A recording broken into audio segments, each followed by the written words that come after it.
Luxury, high performance, quality, the best of the best. Forbes India Momentum, a spanking new luxury auto show on ForbesIndia.com. There's no denying the fact that we feel a raw magnetism towards new and shiny things. Makes us feel more relevant, more in the now. It's consumerism 101 essentially. Today, however, that's going to be taking a bit of a backseat. Quite literally.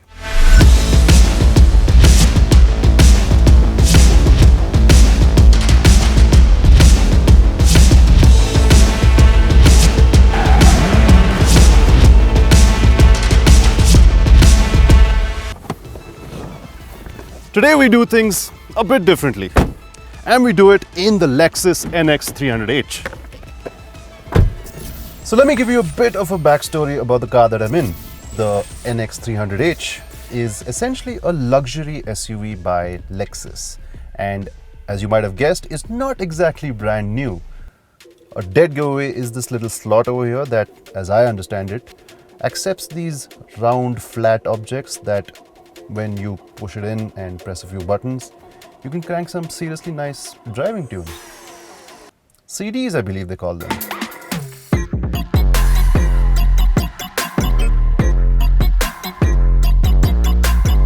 So why exactly am I reviewing a car that's not exactly brand new?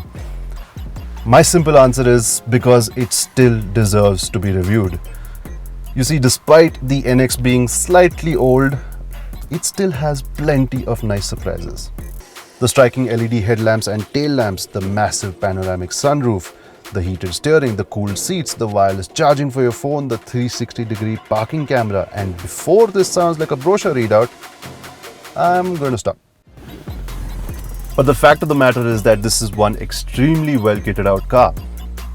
Alright, some things haven't aged that well. For instance, in the cabin, the center console has way too many buttons, and it can get quite overwhelming after a while. It's a pretty Japanese way to do things, no? Also, you can completely forget about trying to navigate the UI on this infotainment right here because, well, let's just say Lexus has found a unique way to get around that issue. What they've done is they have a touchpad over here which has haptic feedback, and that controls a mouse on the UI. Who thought of this? Is this a laptop, a Dell laptop from the 90s? And then there's this, the key fob. This commandeers 60 lakh of your hard-earned money. It's not a deal breaker, but really.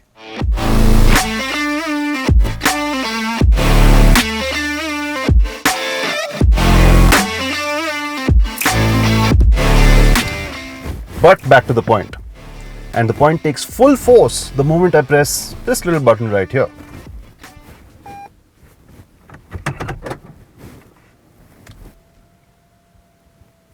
You hear that? Me neither. The sound of silence in the presence of a car that's actually running still perplexes me. I'm gonna have to get used to that. And that's primarily because the NX 300h, it's a hybrid. So while some polar bears somewhere far off are actually thanking me, let me just go ahead and explain to you quickly what that means. Now, what that means is there is an electric motor in the front powering the front wheels, there's an electric motor at the back powering the rear wheels, and there's a Jenny that actually acts as an ignition starter, and it also charges said electric motors.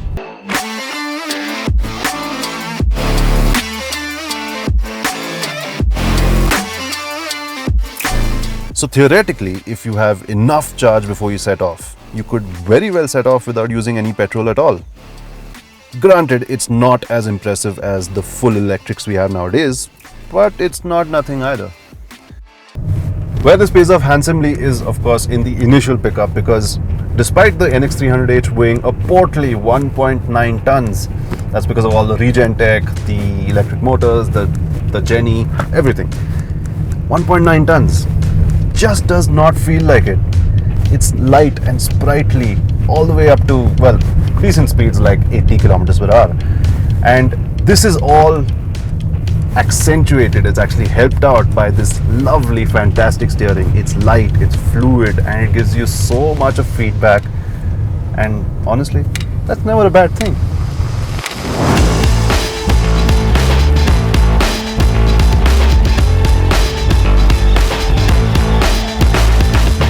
But one of the biggest trump cards is its adaptive variable suspension that continuously adjusts the damper stiffness according to the road conditions.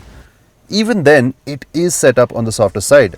So if you hit a speed bump at a considerable clip, it does get bouncy.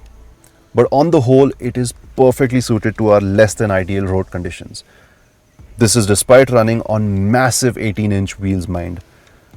The NX's best trait is its ability to go long distances in an unhurried manner, because it will do it silently and in a spectacularly comfortable way.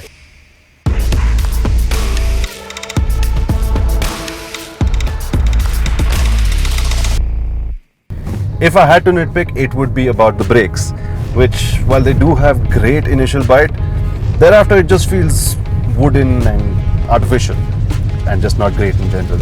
And this is because, well, primarily because it has additional responsibilities, those of regenerating power for the electric motors that we mentioned before.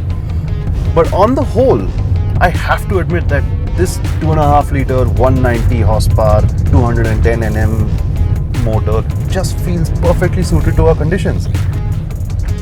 It may not spell a lot of power, but at the end of the day, we love our big, luxurious SUVs to be extremely comfortable. And in that regard, the NX 300h, it fares exceedingly well.